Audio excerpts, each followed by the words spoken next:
play on. You'll find us playing on in Illyria, where our hero, Viola, has washed ashore after a terrible shipwreck, which, as far as she could tell, killed everyone else aboard, including her twin brother, Sebastian. Viola was picked up by a captain, and here she says goodbye to her rescuer as she prepares to make a new life.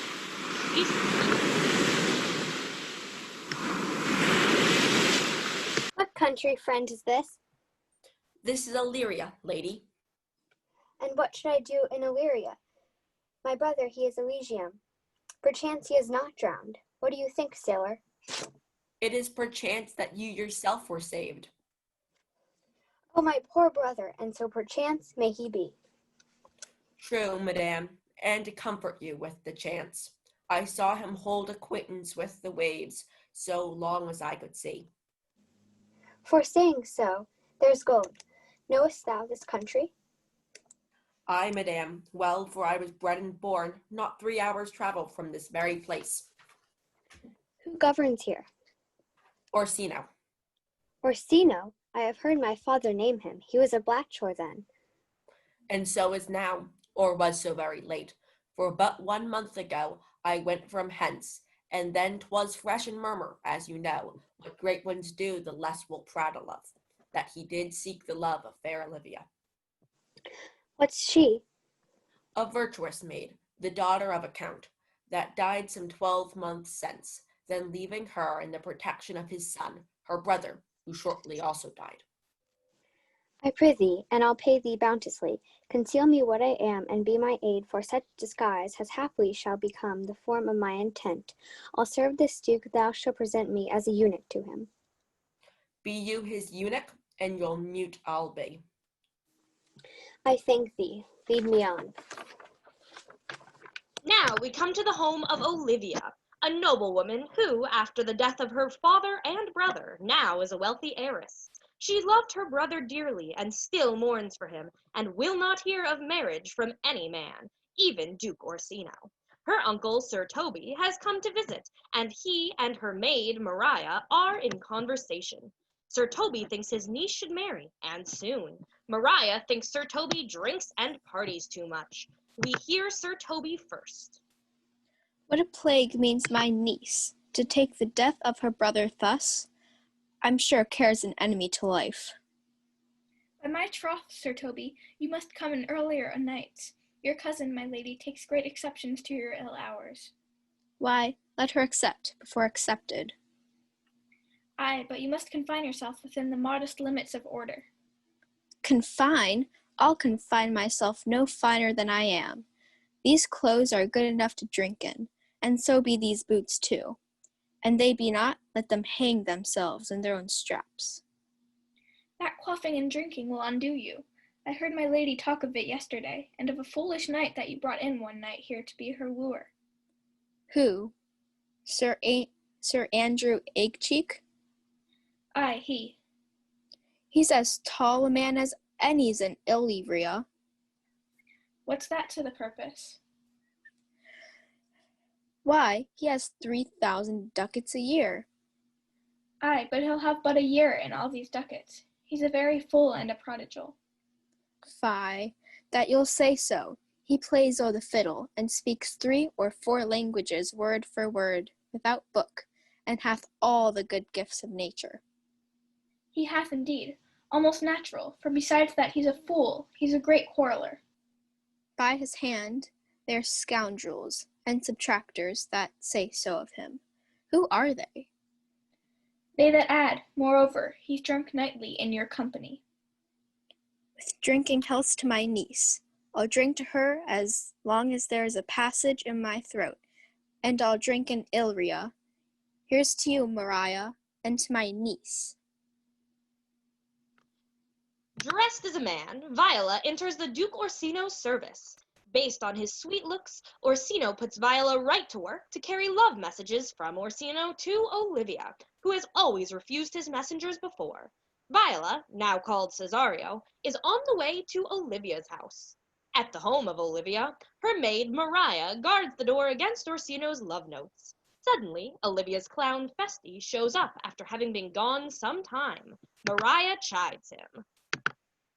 Nay, either tell me where thou hast been, or I will not open my lips so wide as a bristle may enter in where thy excuse. My lady will hang thee for thy absence. Let her hang me. He that is well hanged in this world needs to fear no colors. Yet you will be hanged for being so long absent, or to be turned away. Is not that as good as a hanging to you? Many a good hanging prevents a bad marriage, and, for turning away, let summer bear it out. Go thy way. If Sir Toby would leave drinking, thou wert as witty a piece of Eve's flesh as any in Illyria. Peace, you rogue, no more of that. Here comes my lady. Make your excuse wisely, you were best. I passed a fair youth at the gate, desirous of an audience with our lady. Madame, yon fool says there is at the gate a young gentleman much desired to speak with you. From the Count Orsino, is it? I know not, madame. 'Tis a fair young man, and seemingly well attended. Fetch him off, I pray you. He speaks nothing but madman. Fie on him. Maria, if it be a suit from the Count, I'm sick, or not at home. What you will to dismiss it. Has been told so, and he says he'll stand at your door like a sheriff's post, and be the supporter to a bench, but he'll speak with you. Of what personage and years is he? Not yet old enough for a man, nor young enough for a boy. Let him approach. Stay you with me. Give me my veil. Come. Throw it o'er my face. We'll once more hear about Orsino's embassy. The honorable lady of the house, which is she? Speak to me. I shall answer for her. Most radiant, exquisite, and unmatched no beauty. I pray you, tell me if this is the lady of the house, for I never saw her. Whence came you, sir? Good gentle one, give me modest assurance if you be the lady of the house, that I may proceed in my speech. If I do not assert myself, I am. I will on with my speech in your praise, and then show you the heart of my message. Good madame, let me see your face. Have you any commission from your lord to negotiate with my face? You are now out of your text. But he will draw the curtain and show you the picture. Is it not well done?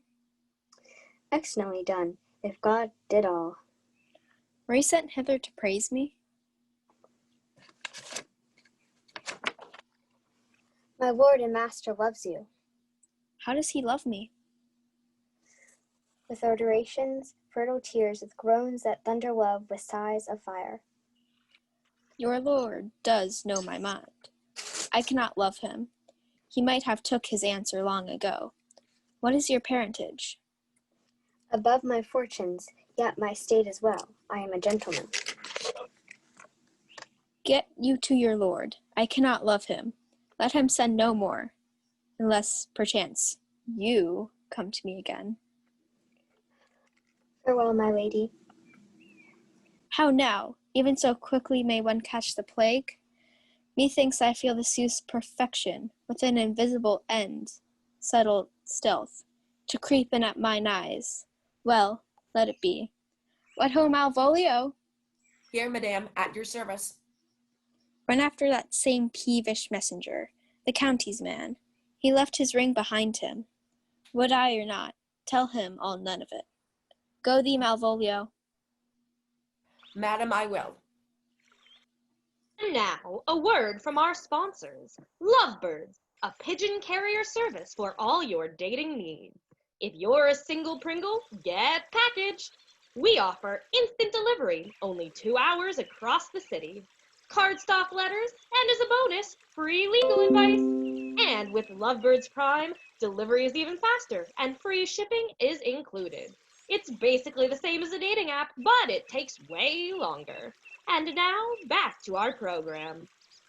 We return to Sebastian, who is rescued off the coast of Illyria. He was picked up by a passing ship. He thinks his sister has died, and not knowing where to go, thinks of offering himself in service to Duke Orsino. He heads for Illyria to make a new life for himself. As Viola heads back to the Duke's palace, she is stopped by Malvolio, a servant in Olivia's household. He addresses Viola. Were not you even now with the Countess Olivia? Even now, sir, on a moderate pace, I have since arrived but hither. She returns this ring to you, sir. You might have saved me my pains to have taken it away yourself. Receive it so. She took the ring of me, oh, none of it. Come, sir, you peevishly throw it to her, and her will it is. It should be so returned. If it be worth stooping for, there it lies in your eye. If not, be it his that finds it. I left no ring with her. What means this lady? Fortune forbid my outside not have charmed her. How will this fade? My master loves her dearly, and I, poor monster, fond as much on him, and she mistaken seems to dote on me. What will be to come of this? As I am man, my state is depraved. For my master's love, as I am woman, now alas the day, what thriftless sign shall poor Olivia breathe? O time, thou must untangle, this, not I, is too hard a knot for me to untie. Enter Sir Toby Belch, Olivia's uncle, and his friend, Sir Andrew. They are up late, drinking, singing, and dancing, despite the fact that Olivia wants to keep the house quiet in respect of her brother's death. Maria comes to shush the rabble-rousers. What a caterwauling do you keep here? If my lady have not called up her steward Malvolio and bid him turn you out of doors, never trust me. My lady's a Catayan. We are politicans. Malvolio's a Pega Ramsay, and 3 merry men we be. Am I not consanguineous? Am I not of her blood? Tilly Valley lady. Oh, the 12th day of December. For the love of God, peace! My masters, are you mad? Or what are you? Have you no wit, manners, nor honesty, but to gabble like tinkers at this time of night? Do ye make an alehouse of my lady's house? Is there no respect of place, persons, nor time in you? We did keep time, sir, in our catches. Sir Toby, I must be round with you. My lady bade me tell you that though she harbors you as her kinsman, she is nothing allied to your disorders. If you can separate yourself in your misdemeanors, you are welcome to the house. If not, and it would please you take leave of her, she is very willing to bid you farewell. Go, sir, rub your chain with crumbs. Mistress Mary, if you prized my lady's favor at anything more than contempt, you would not give means for this uncivil rule. She shall know of it by this hand. Good night. Go shake your ears. Sweet Sir Toby, be patient for tonight, since the youth of the Count was today with thy lady. She is much out of quiet. For Monsieur Malvolio, let me alone with him. Possess us, possess us. Tell us something of your thinking. I will drop in his way some obscure epistles of love, wherein, by the color of his beard, the shape of his leg, the manner of his gait, the expression of his eye, forehead, and complexion, he shall find himself most feelingly personated. I can write very like my lady your niece. On a forgotten matter, we can hardly make distinction of our hands. Excellent. I smell advice. I have it in my nose, too. We shall think, by the letters that thou wilt drop, that they come from my niece, and that she's in love with him. My purpose is, indeed, a horse of that color. And a horse now would make him an ass. Ass, I doubt not. Oh, 'twill be admirable. Sport royal, I warrant you. I know my physic will work with him. I will plant you two, and let the fool make a third, where he shall find the letter, observe his construction of it. For this night, to bed, and dream on the event. Farewell. Things are getting a little awkward at Orsino's place. Even though Orsino wants to marry Olivia, Olivia wants to marry Viola Cesario, and Viola wants to marry Orsino. She can't say so while disguised as a man, but she is struggling to keep her feelings to herself. When Viola returns with news that Olivia has refused him again, Orsino sends Viola back out to try again. Again. In the meantime, back at Olivia's, the deed is done. Maria has written the letter. Sir Toby, Sir Andrew, and Fabian are all at hand to see Maria's handiwork. She urges them to hide.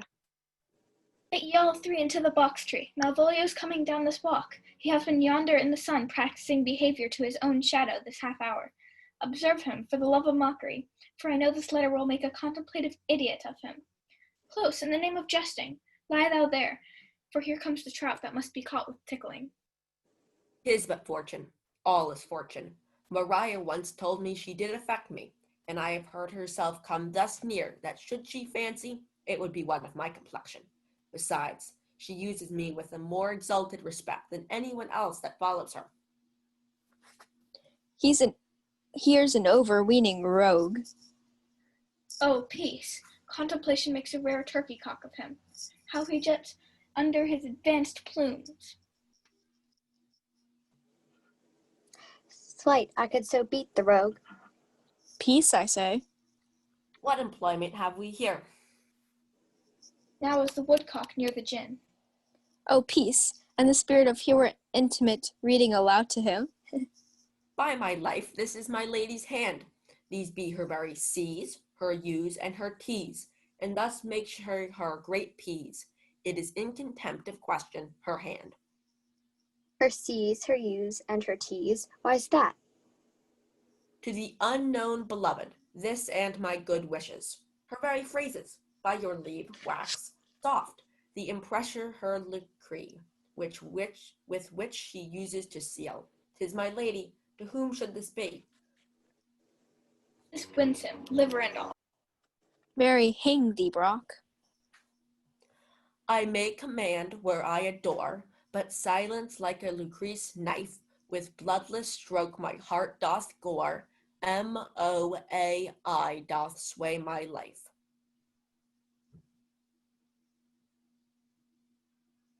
Question riddle. Excellent wench, say I. MOAI doth sway my life. Nay, but first let me see. I may command where I adore. Why, she may command me. I serve her. She is my lady. MOAI. This simulation is not as the former, and yet, to crush this a little, it would bow to me, for every one of those letters are in my name. Soft, here follows prose. If this fall into thy hand, resolve. In my stars I am above thee, but be not afraid of greatness. Some are born great, some achieve greatness, and some have greatness thrust upon them. Thy fates open their hands. Let thy blood and spirit embrace them, and, to inure thyself to what thou art like to be, cast thy humble sleuth and appear fresh. Be opposite with kinsmen, surely with servants. Let thy tongue tang arguments of state. Put thyself into the trick of singularity. She thus advises thee that sighs for thee. Remember who commended thy yellow stockings, and wished to see thee ever cross-gartered. I say, remember. Go to, thou art made, if thou desirest to be so. If not, let me see thee a steward still, the fellow of servants, and not worthy to touch fortune's fingers. Farewell, she that would alter services with thee. The fortune unhappy. I thank my stars I am happy. I will be strange, stout, in yellow stockings and cross-gartered, even with the swiftness of putting on. Jove and my stars be praised. Here is a postscript. Thou canst not choose, but know who I am. If thou entertainest my love, let it appear in thy smiling. Thy smiles become thee well. Therefore in my presence still smile, dear my sweet, I prithee. Jove, I thank thee. I will smile. I will do everything that thou wills have me. I will not give my part of the sport for a pension of thousands to be paid from the Sophie. I could marry the wench for this device. Does it work upon him? Like aqua vitae with a midwife.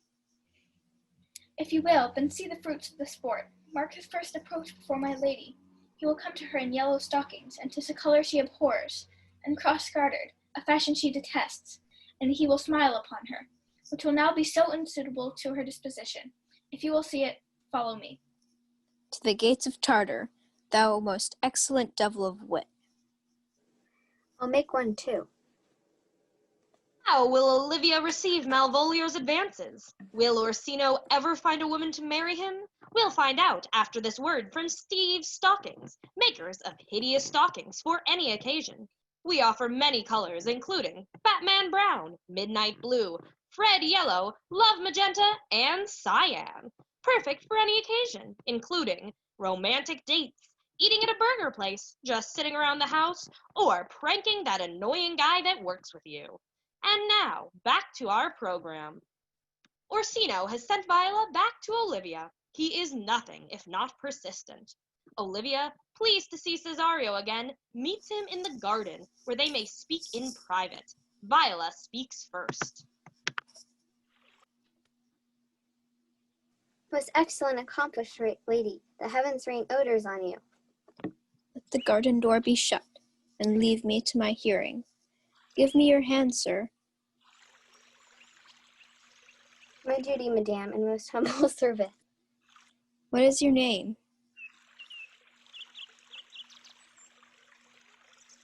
Cesario is your servant's name, fair princess. My servant, sir. 'Twas never merry world since lowly feigning was called compliment. Your servant to the Count Orsino, youth.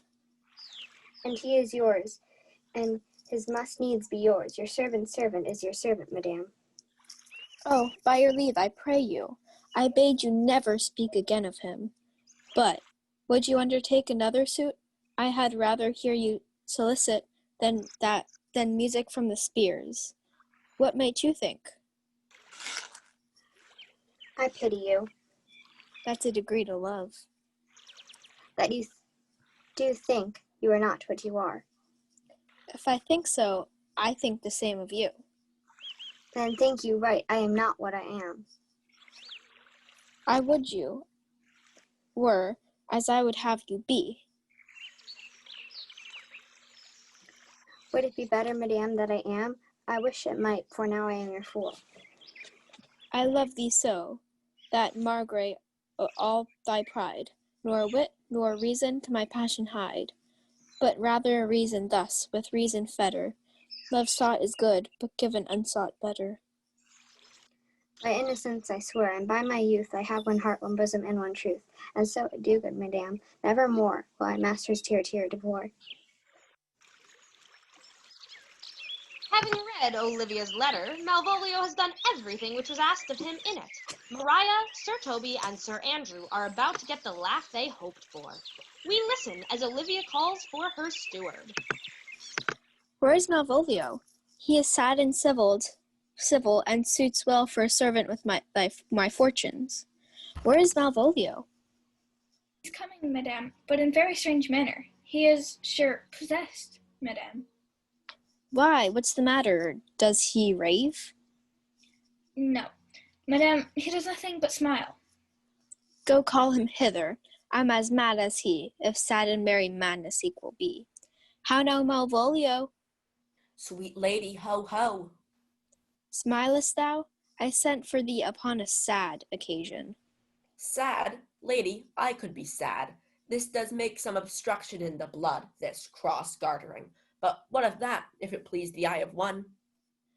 Why, how dost thou, man? What is the matter with thee? Not black in my mind, though yellow in my legs. Wilt thou go to bed, Malvolio? To bed? Aye, sweetheart, and I'll come to thee. God comfort thee.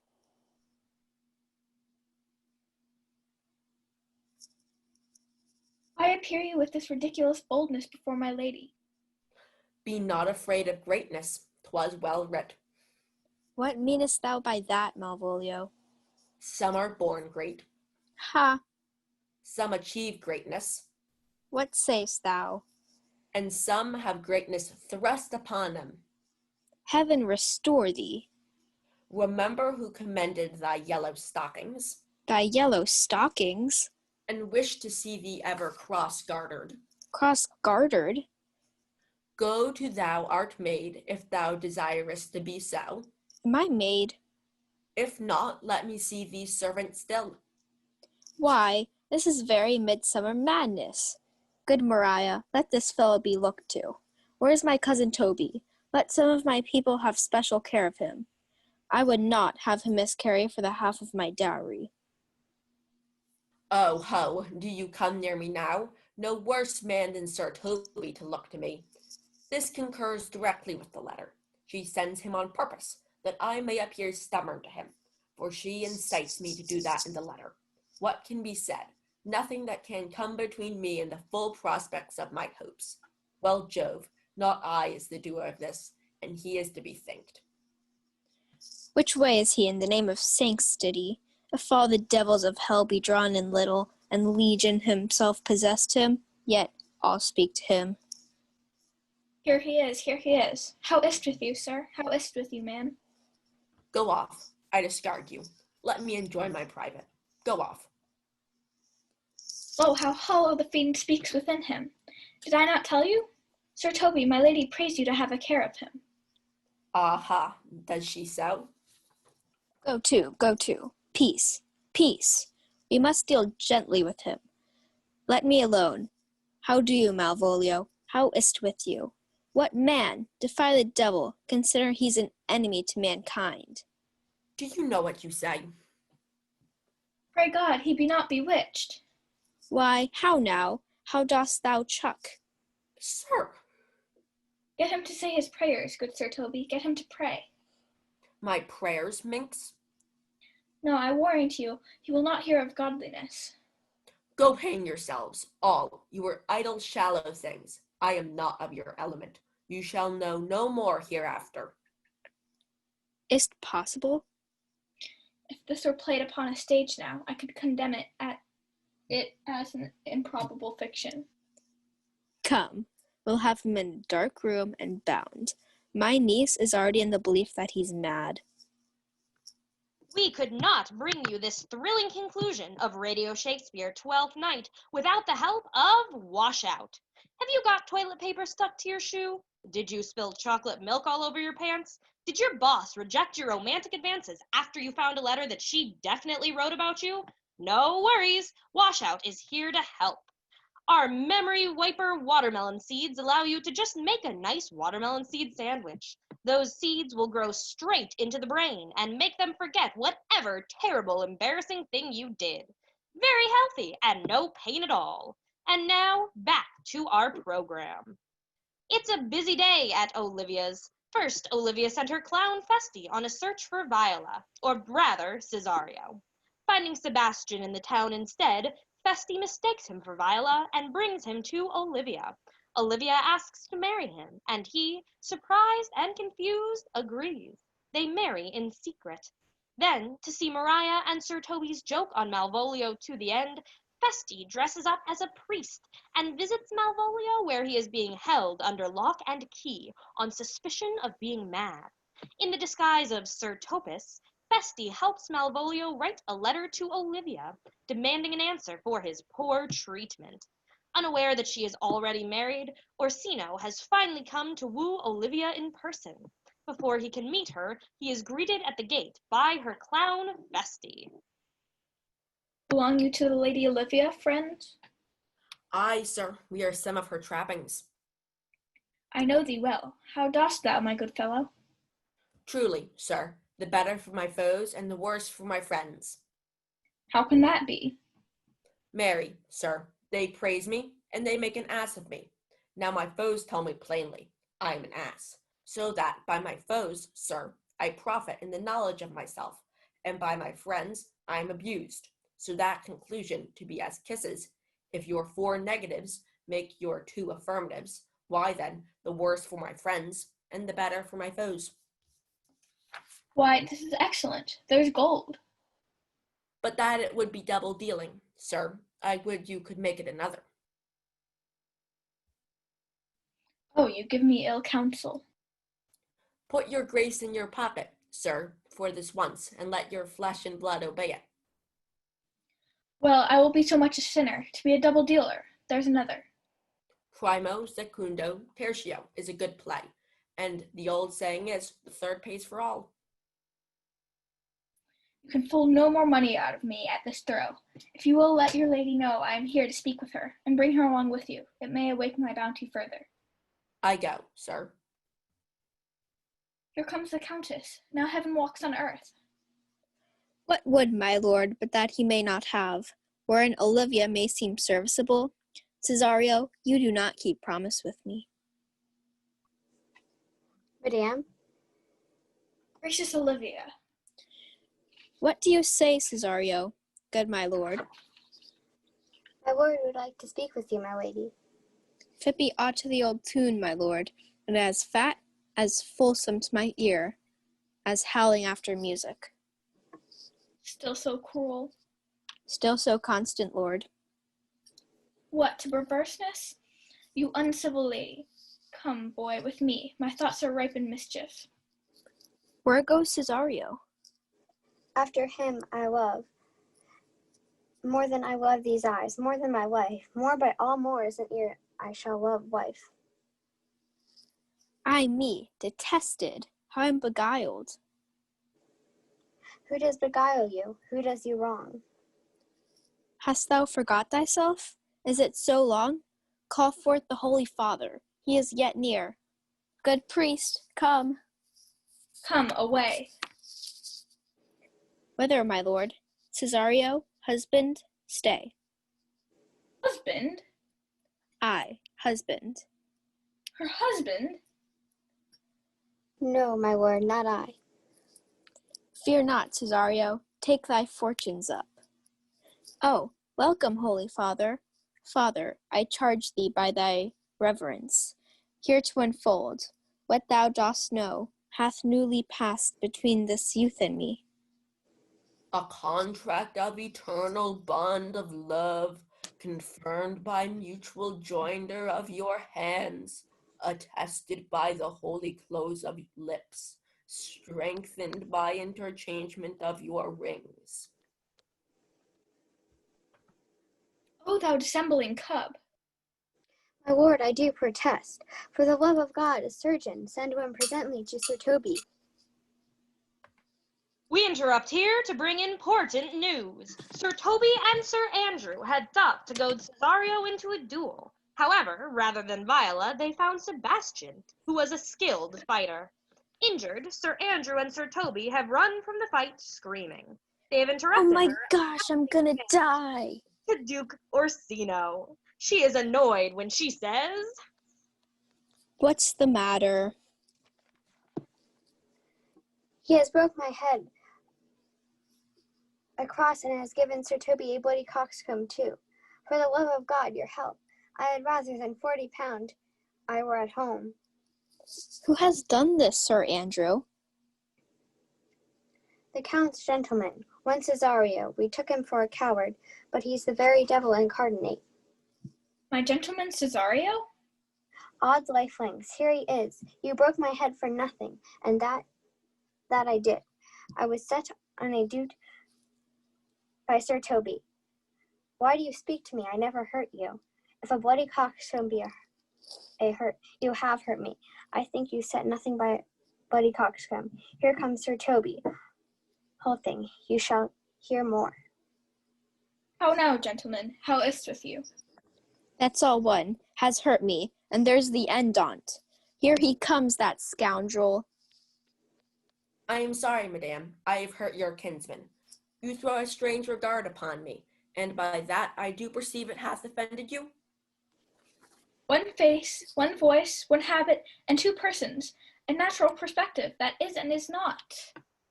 Pardon me, sweet one, even for the vows we made each other but so late ago.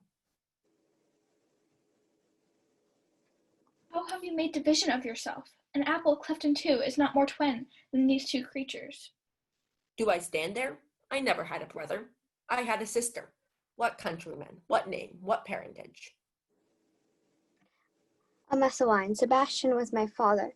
Such a Sebastian was my brother too. So he suited to his watery tomb. Were you woman as the rest goes even, I should my tears let fall upon my cheek, and say thrice welcome, drowned Viola. That I am Viola, which to confirm, I'll bring you to a captain in this town, where lie my maiden weeds, by whose gentle help I was preserved to serve this noble count. All the occurrence of my fortune since hath been between this lady and this lord. So comes it, lady, you have been mistook. You would have been contracted to a maid.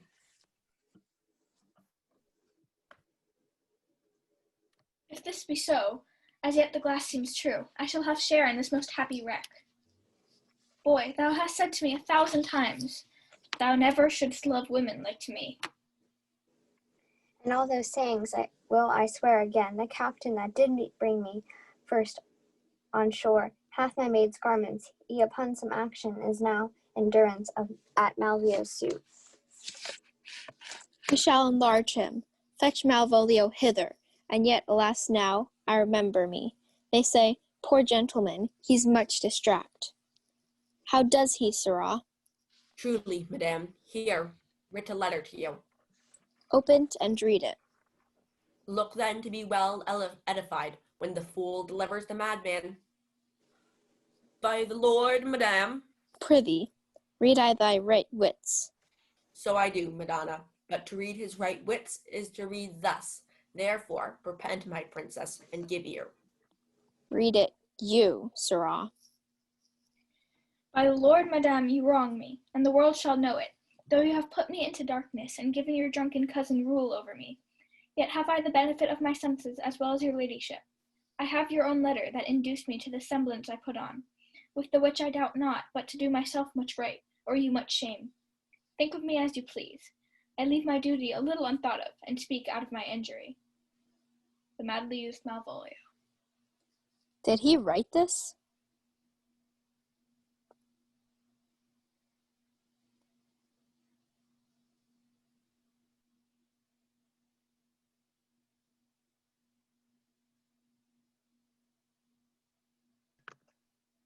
I cannot Sammy, hear you. your computer cut out. Try that line one more time.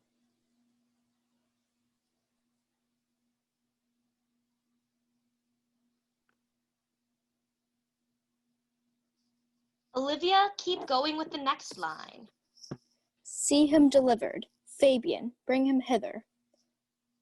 My lord, so please you, these things further thought on, to think me as well as a sister as a wife, one day shall crown the alliance on't. So please you, here at my house, and at my proper cost. Madame, I am most apt to embrace your offer. Your master quits you, and for your service done him, so far beneath your soft and tender breeding. And since you called me master for so long, here's my hand, you shall from this time be your master's mistress. A sister? You are she. Is this the madman? Ay, my lord, the same. How now, Malvolio? Madam, you have done me wrong, notorious wrong. Have I, Malvolio? No. Lady, you have, pray you, pursue that letter. You must not now deny it is your hand. Why, you have given me such clear lights of favor, bade me come smiling and cross-gartered to you. Why have you suffered me to be imprisoned? Tell me why. Alas, Malvolio, this is not my writing, though I confess, much like the character, but, out of question, 'tis Maria's hand. Good madame, hear me speak. Most freely I confess, myself and Toby set this device against Malvolio here. Upon some stubborn and uncourteous parts we had conceived against him. Maria writ the letter at Sir Toby's great importance, in recompense whereof he hath married her. Alas, poor fool, how they have baffled thee. I was one, sir, in this interlude, one Sir Topus, sir, but that's all one. I'll be revenged on the whole pack of you. He hath been notoriously abused. Pursue him and entreat him to a peace. Meantime, sweet sister, we will not part from hence. Cesario, come, for so you shall be while you are a man, but when in other habits you are seen, Orsino's mistress and his fancy's queen. Thank you for joining us for this episode of Radio Shakespeare Twelfth Night, where we learned don't marry someone unless you know they're who you think they are and aren't secretly a long-lost twin. Be sure to join us next time for Radio Shakespeare, brought to you by Lovebirds. Good night.